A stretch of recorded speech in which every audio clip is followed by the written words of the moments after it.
Bonjour à tous et bienvenue sur le plaisir de créer. Je suis heureuse de vous retrouver aujourd'hui pour vous présenter un nouveau projet. Du coup, il s'agit d'un projet de carterie.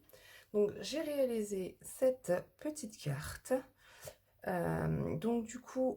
Pour la réaliser, j'ai utilisé donc comme base pour ma carte du vert olive où du coup j'y ai tamponné donc ces fleurs en deux couleurs, ces papillons et un petit sentiment. Donc du coup aujourd'hui pour réaliser cette carte nous allons jouer un peu avec nos encres. Donc cette carte du coup elle s'ouvre comme ça et donc là on pourra y glisser un petit mot pour la personne à qui on souhaite envoyer cette carte. Pour réaliser cette carte aujourd'hui ensemble, je vais un petit peu changer mes couleurs. Donc toujours pour ma base de cartes, je vais toujours rester dans les tons verts, mais cette fois-ci je vais prendre feuillage sauvage. Donc mon morceau devra mesurer 29,7 sur 11 cm.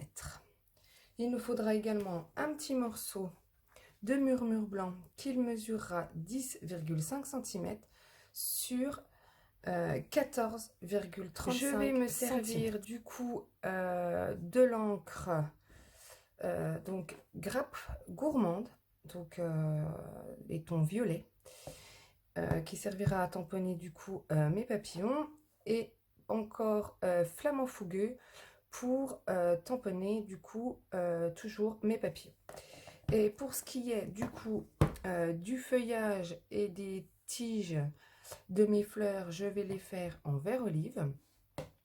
Et pour ma fleur, donc là je l'avais fait en pointe pacifique, donc cette fois-ci je vais la faire en Copacabana. On aura également besoin du set de tampons, donc gala de papillons, et du set de tampons. On aura également besoin de 2 doigts éponges.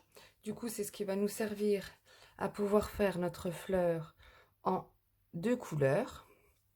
Et bien évidemment de mon encre. Donc dans un premier temps, je vais prendre ma base en feuillage sauvage, donc qui mesure 29,7 par 11 cm, et je vais faire un pli à 14. Plier ma carte, voilà. Et voilà comment se présentera ma base de carte. Donc nous allons maintenant procéder sur notre papier murmure blanc du coup de 10,5 sur 14,35. Donc moi je vais me servir de l'encre cette fois-ci Copacabana et de l'encre vert olive. Je vais prendre cette fleur dans mon set de tampons Painted Poppies, et là c'est là que nos doigts éponges vont entrer en scène. Donc toujours pareil, je prends toujours une petite feuille de brouillon pour mettre en dessous de mon papier donc avec murmure blanc. Mon doigt éponge, je vais prendre de l'encre vert olive où je vais l'appliquer sur les feuilles et sur la tige de ma feuille.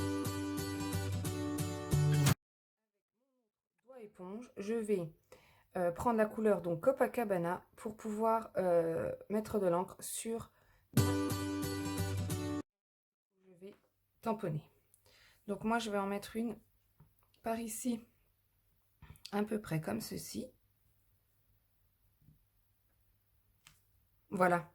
Et vous voyez, on a bien notre couleur vert olive et notre couleur Copacabana. Donc du coup, je vais tamponner plusieurs fleurs en faisant du coup la même opération. Donc maintenant, nous allons passer au tamponnage de notre feuillage. Donc c'est toujours pareil dans le set de tampons Painted Poppies. Donc je vais me servir des 2 feuillages-ci, donc celui-ci pour chaque angle en haut à gauche et en haut à droite, et du coup la feuille seule pour plutôt tout ce qui est le bas. Donc je vais tamponner ça toujours pareil, et ce que je vais faire du coup, je vais déjà tamponner une première fois sur mon papier afin que mon encre soit comme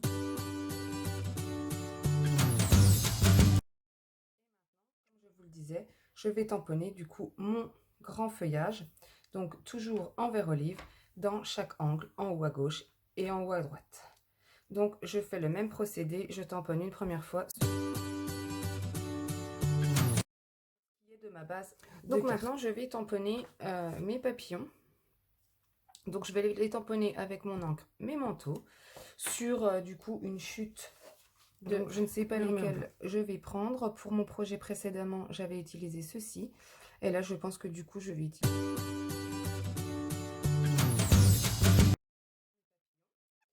Donc ensuite, je vais utiliser mon encre Flamant Fougueux et mon encre Grappe Gourmande. Ou du coup, comme vous pouvez le voir dans ce set de tampons, donc là nos papillons ne sont pas colorisés. Et nous allons nous servir de ceci et de ça, afin de faire le remplissage de nos papillons. Donc je vais, dans un premier temps, en remplir un gros et un petit en Flamant Fougueux, et un gros et un petit.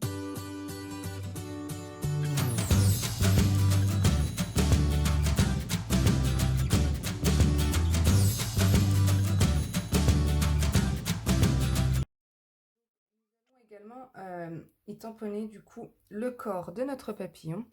Donc voilà comment il se présente. On a le gros et pour notre petit papillon, je vais le tamponner également.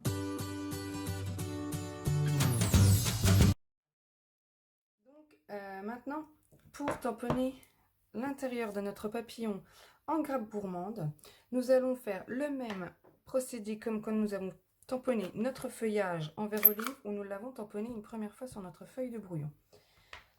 Parce que du coup, je trouve que la couleur grappe gourmande, bah, pour moi personnellement, elle est très foncée. Voilà comment elle est. Donc du coup, moi je le tamponne une première fois et ensuite je tamponne l'intérieur de mon papillon. Même procédé pour le reste de mon papillon en grappe gourmande. Je tamponne, j'estompe mon encre et je tamponne.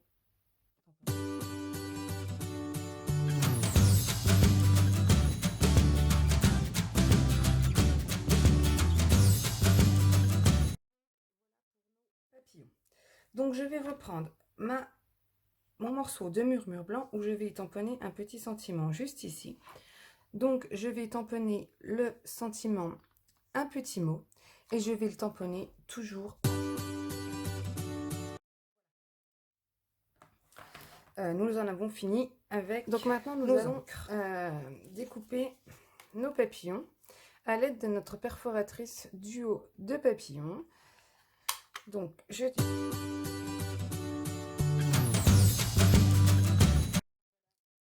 mes papillons découpés.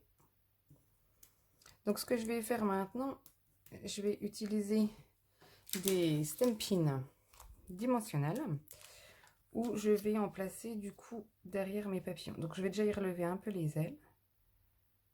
Voilà, afin que mon papillon se retrouve comme ça. Donc je vais utiliser mes deux violets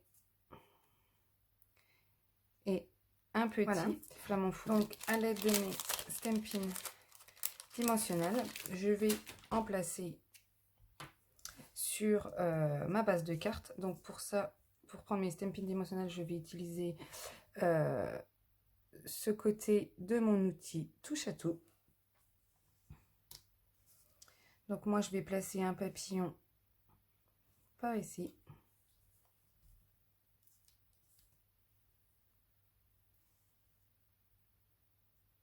Un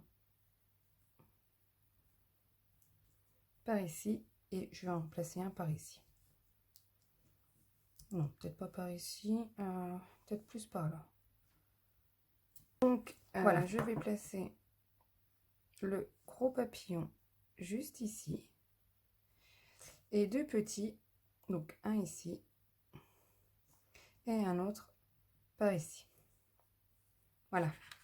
Donc du coup, toujours avec nos Stampin' dimensionnels, nous allons en placer un Stampin' dimensionnel dans chaque coin de notre carte, du coup sur l'arrière, afin de pouvoir la positionner sur notre base de carte en feuillage sauvage. Donc voilà, comme si je la place correctement sur ma base de carte. Et voilà le résultat. Du coup, notre carte est maintenant terminée. Donc, je la trouve assez simple à réaliser, mais elle a quand même toute son originalité avec en relief. Quand même, je trouve du coup ces deux petites cartes très jolies. Si ce projet vous a plu, n'hésitez pas à laisser un commentaire. Vous pouvez retrouver toutes les mesures de découpe en barre d'infos. Et moi, je vous souhaite une excellente semaine et je vous dis à la semaine prochaine. Au revoir.